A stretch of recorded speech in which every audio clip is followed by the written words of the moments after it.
이 책은 진영, 그 후에 아빠는 유학 중이라는 제목으로 나왔다가 지금은 절판되었습니다. 이번에 진영의 슈퍼스타 옥이라는 제목으로 바꿔 개정판을 냅니다. 오디오북 개정판입니다. 프롤로그, 에필로그, 그리고 종이책에는 없는 한 꼭지를 포함해 총 23꼭지가 담겨 있습니다.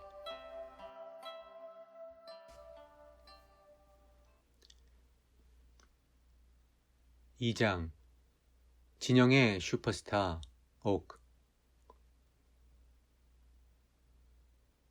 야들아, 인사들 하그래. 야는 서울에서 전학 온 옥성호다. 싸우지 말고 다들 사이좋게 지내래. 여름방학이 끝나고 2학년 2학기 진영 대흥국민학교로 전학 온 첫날, 나는 4반에 배정되었고 담임선생은 박성규였다.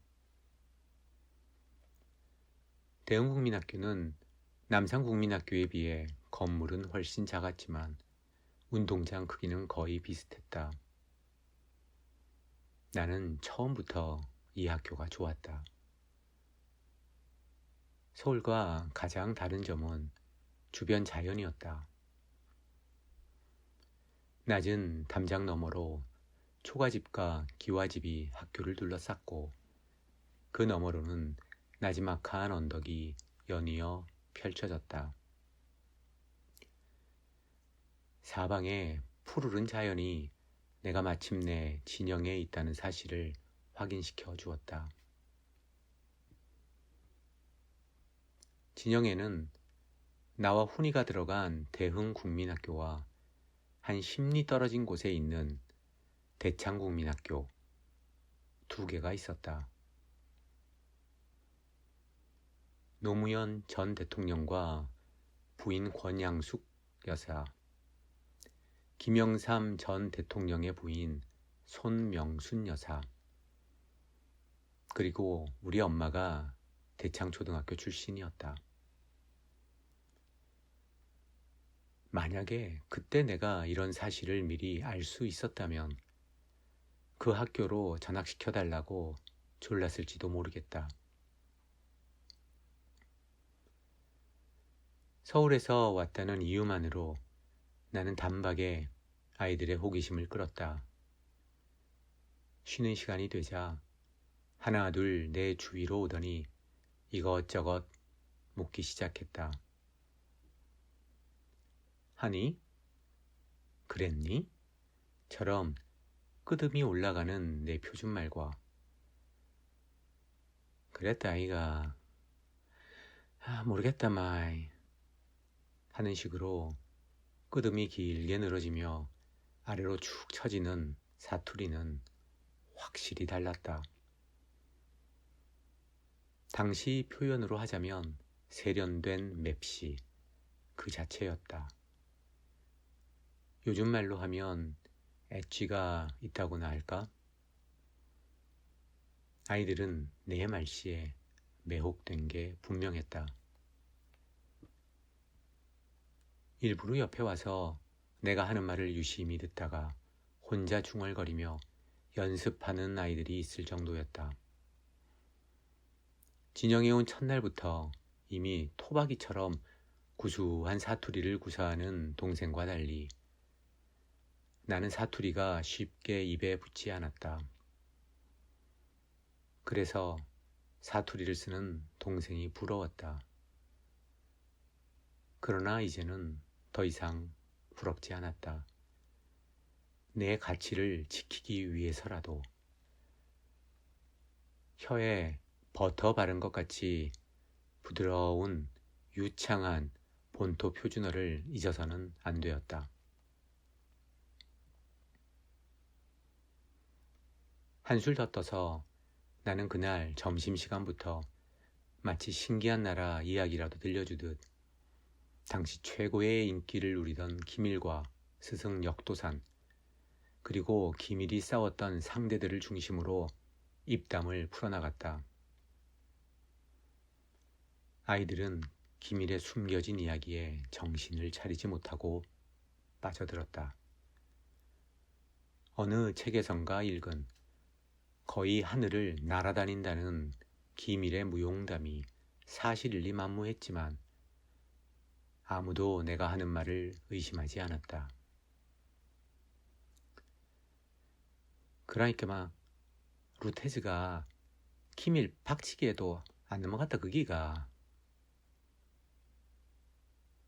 그래서 박치기를 날아가서 했다니까. 어째 날았는데? 로프 있잖아. 그거 타고 확확 날랐지. 한마디도 놓치지 않겠다는 듯 초롱초롱한 눈망울은 유창한 표준어를 구사하는 내 입술에 집중되었다. 나는 태어나서 처음으로 뜨거운 희열을 느꼈다. 며칠이 지나서 몇몇 아이들이 마치 숙제 검사라도 받듯 내 앞에 줄을 섰다. 성호야, 내가 집에서 연습 좀 했다 아이가. 네가 한번 들어봐라. 이러면 되겠나? 그럼 나는 한껏 더 끄듬을 올리는 악센트를 강조하며 대답했다. 그랬니? 그래, 한번 해봐. 틀리면 고쳐줄게. 표준어를 한다는 것만으로 나는 반에서 스타가 되었다. 아이들은 나와 친해지고 싶어 했고 하루라도 빨리 나처럼 서울 표준어를 구사하고 싶어 했다. 사실 나는 국어를 별로 좋아하지 않았는데 진영에서만큼은 국어를 가장 사랑했다. 첫 국어 시간 담임선생이 나를 지목했다. 이번에는 서울에서 온 성호야, 네가 한번 읽어보래. 나는 완벽한 표준어로 국어책을 읽어내려갔고 아이들은 감탄하는 표정으로 책 대신에 나를 올려보았다. 중학교 2학년 때 미국에서 오래 살다 온 친구가 있었다. 영어 시간에 교과서를 읽는 건 무조건 그 친구 몫이었는데 본토 발음으로 영어를 읽어내려갈 때면 우리는 물론이고 영어 선생까지 부러운 시선으로 넋을 잃고 우러러보았다. 진영에서 나는 미국에서 막 날아와 본토 영어를 구사하는 원어민과 별반 다르지 않았다.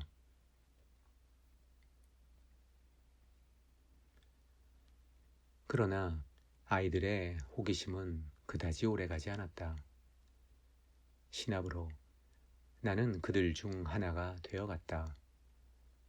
그렇게 자랑스럽던 내 서울 표준어는 토종 경상도 사투리에 빠르게 동화되었다. 수업 시간에 손을 들어 선생님 하고 세련되게 끝을 올리던 내가 어느새 선생님 질문이십니다 라고 말하고 있었다. 확실히 아이가 새로운 언어를 습득하는 속도는 무서웠다.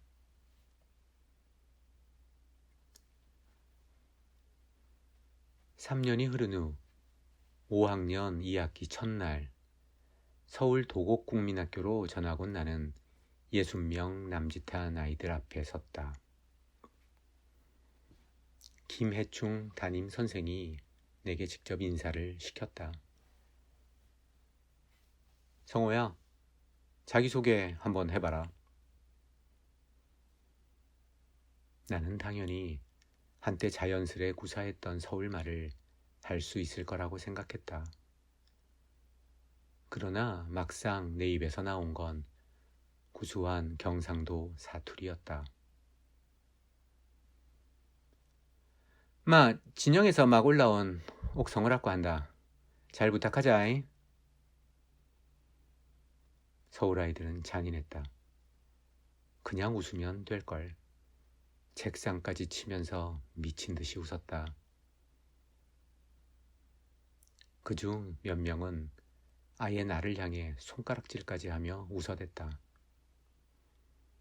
더 황당한 것은 김해충이라는 결코 내가 잊지 못할 이름을 가진 젊은 담임 선생까지 같이 웃었다는 것이다. 물론 오래 지나지 않아 나는 자연스럽게 표준어를 했지만 한동안 내게 국어 시간은 지옥이었다.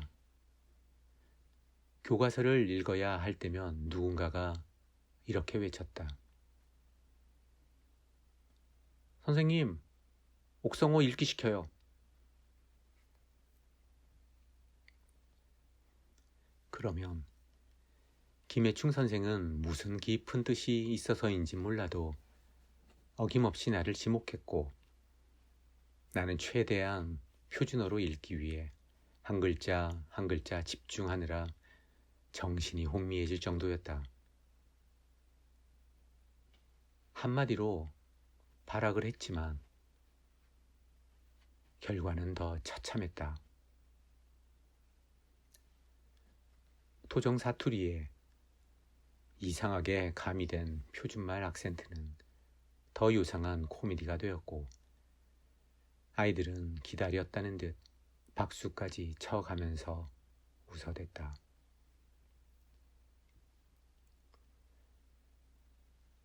어느 날 나는 실로 오래간만에 집에서 식사하는 아빠에게 고민을 토로했다.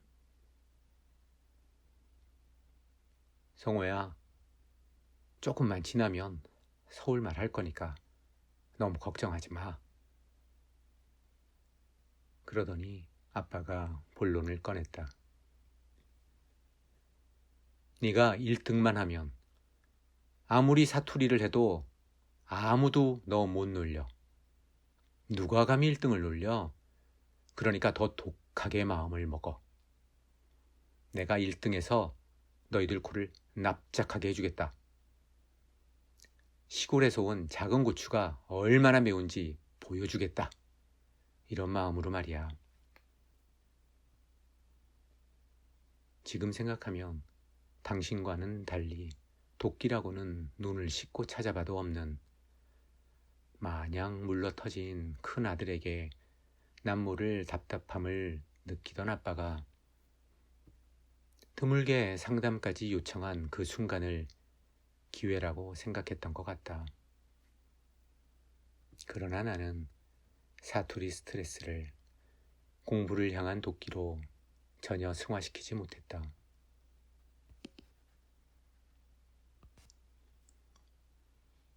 진영 아이들은 내게 궁금한 게 많았다. 당시 막 처음 개통한 지하철은 타보았는지, 창경원 구경은 해봤는지, 남산 케이블카는 타봤는지. 사실 나는 자랑할 게 별로 없었다. 아빠가 성덕교회 대학부를 담당하던 5년 동안 남산 아랫동네에 살면서도 코앞에 있는 남산에 단 한 번도 올라가 본 적이 없었다. 하지만 내게는 케이블카, 지하철과는 비교도 안 될 멋진 히든카드가 있었다. 그것은 1971년 발생한 대영각 호텔 화재.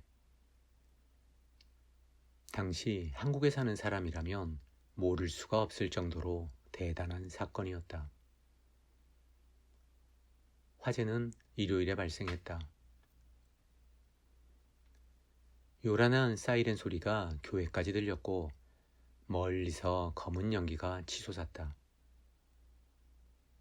사람들이 웅성거리는 소리를 듣고서야 나는 비로소 교회 근처에 있는 큰 호텔에서 불이 난 것을 알았다. 그렇다고 아이들에게 멀리서 검은 연기가 치솟는 것만 봤어 라고 말할 수는 없었다. 중요한 것은 내가 당시 그 근처에 살았다는 사실이다. 그날 바람이 정말 세게 불었어. 불이 막 사방으로 퍼지는데 얼마나 무섭던지 말도 못해. 나는 아무것도 몰랐다. 그런데 바람이라고?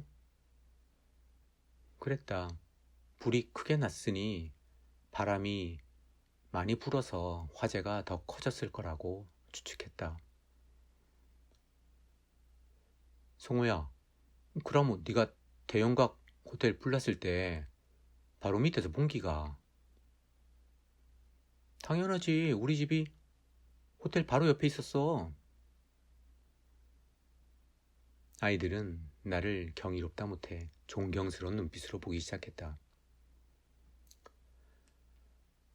옆에 있으면 뭐 불 안 뜨겁나? 엄청 뜨거울 텐데. 소방차 있어서 괜찮았어. 정말 너가 집에 불 안 붙었나?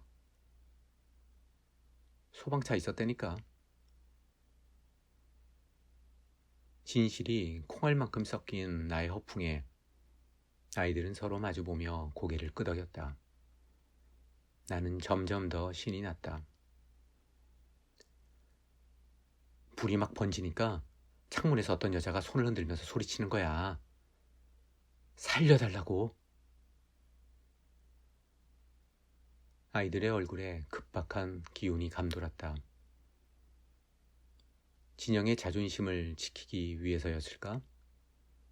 일부러 저만치 떨어져 있던 몇 명의 고고한 아이들까지 호기심을 이기지 못하고 슬금슬금 내 쪽으로 다가왔다. 더 의기양양해진 나는 목격담 아닌 희대의 옥성호가 목격한 대형각 화재 사건 창작극을 이어갔다. 얼마나 무서웠는지 몰라. 소방관들이 저 여자 구해야 한다고 막 소리 지르고, 근데 갑자기 그 여자가 창문에서 뛰어내렸어. 너무 뜨거웠나 봐. 그런데 내가 삼키는 마른 침에 아이들이 눈을 껌뻑했다. 옷을 하나도 안 입고 뛰어내렸어. 아이들의 호기심과 긴장은 그 순간 극에 달했다. 진짜로 뛰어내리뿐나. 몇 층이고 10층도 넘나? 그 여자 안 죽었나? 한마디로 난리가 났다. 뭐라고? 그 여자 진짜 빨가벗었나?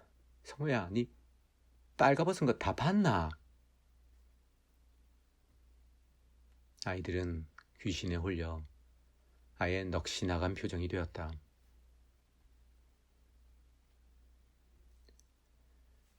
나는 그 이후로도 쇄도하는 주변 요청에 마지못해 이 말도 안 되는 대형각 화재의 목격담을 몇 번이나 되풀이해야 했다.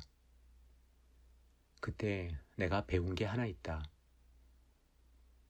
이야기는 되풀이하면 할수록 실감나는 사실이 된다는 것이다. 살려달라고 애절하게 손을 흔들다가 창밖으로 뛰어내린 비련의 여자는 언젠가부터 내 머릿속에 실존 인물로 각인되었다. 때때로 그 여자가 불쌍하기까지 했다. 어쩌면 한두 번은 얘기를 하는 동안 내 눈에 눈물이 맺혔는지도 모르겠다. 그렇게 슈퍼스타라도 된 양, 전학 직후 한 달간 진영에서 받은 스포트라이트의 짜릿함은 지금도 내 기억 한 구석에 또렷하게 남아있다.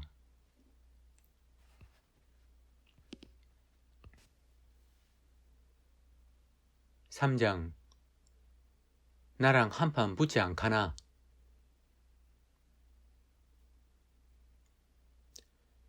한반에 채 50명이 되지 않는 대흥국민학교에서 치른 첫 월말고사에서 나는 25등을 했다. 딱 중간 성적이었다. 서울에서 온 아이가 도대체 몇 등이나 할지 궁금해하던 담임 선생은 약간 실망하는 눈치였고 아이들은 의외로 겸손한 내 성적에 안도했다. 특히 키도 가장 크고 반에서 항상 1등을 도맡아 한다는 경호는 눈에 띄게 안심했다.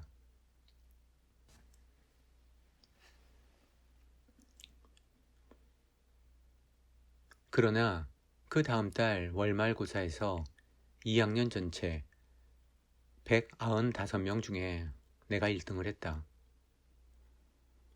반에서 전교 1등을 배출한 적이 없던 담임선생은 의외라는 듯 놀라는 표정이기도 했지만 매우 흐뭇하게 나를 보았다. 이번에 성호가 전교 1등 했다 아이가. 이건 우리 반 자랑인기라. 자, 다 박수 한번 치그래. 고개를 푹 숙인 경호를 빼고 순진한 우리 반 아이들은 열심히 박수를 쳤다. 사실 나는 지난 한 달 동안 평소보다 더 열심히 공부한 것도 아니었다. 진영에서 살던 3년 동안 집에서 교과서를 펴고 공부한 기억이 전혀 없다. 그냥 학교에서 수업 듣고 하라는 숙제만 했을 뿐이었다.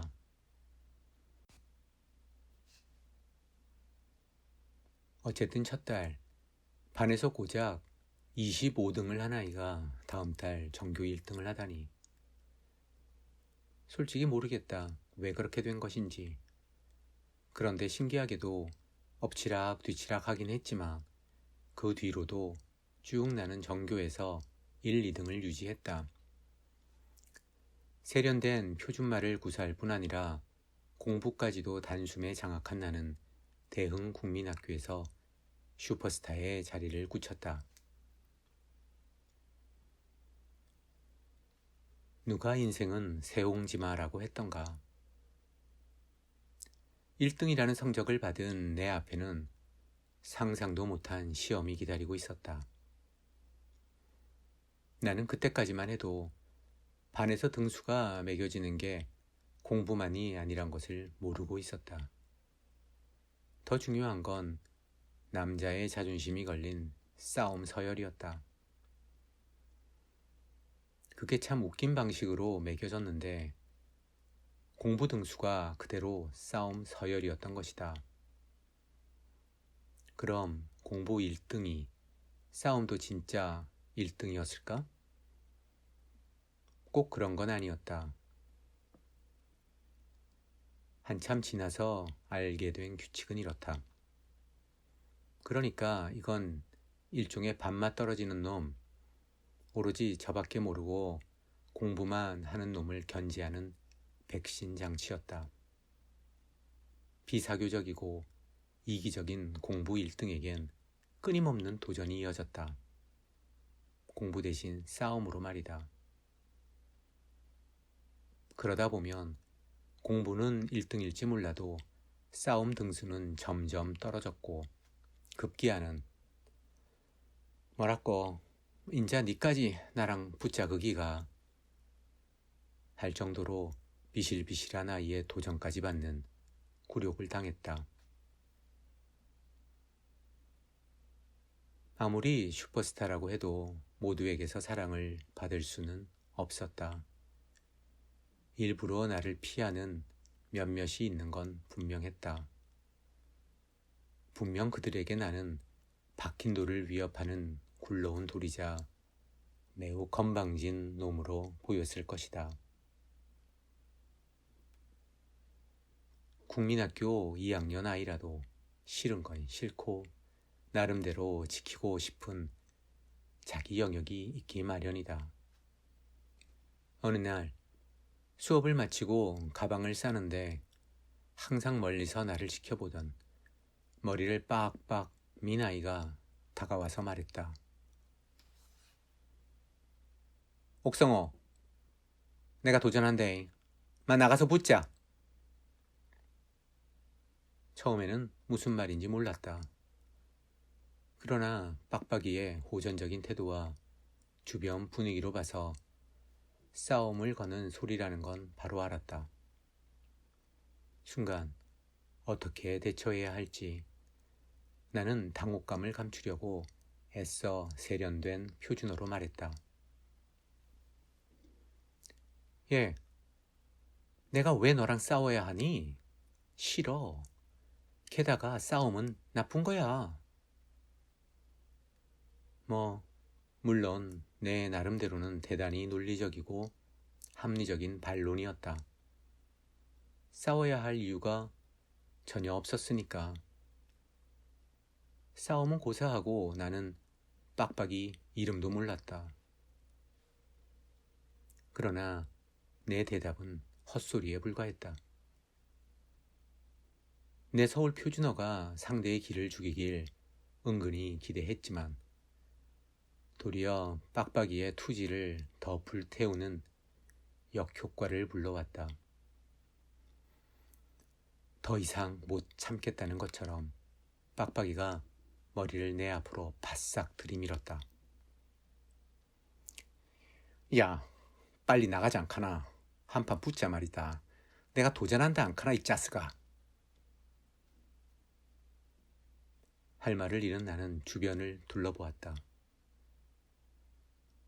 책가방을 싸다 말고 지금 상황을 지켜보는 아이들을 보니 이건 피할 상황이 아니라는 것을 직감했다. 이 학교에서 살아남으려면 저 빡빡이와 붙는 건 숙명이다. 우르르 뒤따라오는 아이들과 함께 나는 운동장 끝에 있는 씨름장으로 향했다. 부드러운 모래로 덮여 있어서 치고받고 싸우기에는 참으로 안성맞춤이었다. 운동장을 가로질러 가는 내내 나는 뭐가 뭔지 모를 억울한 마음이 들었다. 어쩌면 내 마음은 이렇게 외치고 있었는지도 모르겠다. 얘들아, 나는 교회 마당에서 주 예수보다 더 귀한 것은 없네. 이걸 들으며 순진하게 뛰어놀던 착한 애야. 도대체 니네들 나한테 왜 이러는 건데? 마침내 모래판에서 빡빡이와 마주했다. 아이들이 빙 둘러쌌다. 빡빡머리에 검은 피부, 그리고 떨어질 듯 하다가 마지막 순간 다시 콧속으로 들어가는 누런 콧물. 지금 생각하면 격투기 챔피언 표도르가 어린 시절에 이렇게 생기지 않았을까? 경호가 심판을 자청하고 나섰다. 나와 빡빡이는 계속 뚫어지게 서로를 째려보고만 있었다. 하지만 내 머릿속은 그냥 하였고 아무런 작전이라는 게 없었다. 그때까지 나는 훈이를 가끔 발로 찬 거 외에는 싸움을 한 적이 없었다. 빡빡이처럼 그냥 인상만 쓰고 계속 서 있었다. 경호가 큰 소리로 신호를 보냈다. 시작! 아, 신호를 기다린 거였구나. 번개같이 달려든 빡빡이가 내 허리를 잡고 단숨에 바닥에 내동댕이 쳤다. 종합격투기 테이크다운 기술이었다. 이어서 무자비한 박치기가 이어졌다. 몇 대를 맞았는지 전혀 모르겠다. 수십 번일 수도 있고 고작 한두 번일 수도 있다. 박치기라면 나도 자신 있었는데 빡빡이 머리는 아예 쇳덩어리 같았다. 깔려서 버둥거리던 시간이 얼마나 흘렀을까. 주변에서 아이들의 고함 소리가 메아리 사라지듯 조금씩 멀어졌고 나는 저항해야 별 소용이 없다는 것을 깨달았다. 그만 나는 울음을 터뜨렸다. 그건 아파서도 싸움에 졌다는 수치심 때문도 아니었다. 배신감이었다. 내가 그토록 그리워하던 진영에 대한 배신감. 아이들에 대한 배신감이었다. 조금 전까지만 해도 내 얘기에 깔깔거리던 그들이 아닌가. 나는 속으로 외쳤다. 내가 뭘 잘못했는데 왜 이러는 건데 니네들한테 재미있는 얘기해 준 것밖에 더 있어? 이 시골 바보 촌놈들아. 나중에 알게 된 것이지만 한쪽에서 울거나 피가 나면 싸움은 자동으로 끝나는 것이었다. 경호가 나와 빡빡이를 떼어놓았다. 누군가가 내게 가방을 건넸고 나는 교문을 향해 터벅터벅 무거운 발걸음을 옮겼다. 아무도 내게 말을 걸거나 다가오지 않았다. 그날 운동장은 참으로 넓어 보였다. 교문을 나서면서 다시는 이 학교에 발을 들이지 않겠다고 속으로 몇 번이고 굳게 다짐하며 폐잔병처럼 어깨를 쭉 늘어뜨린 채 천천히 집으로 걸어갔다.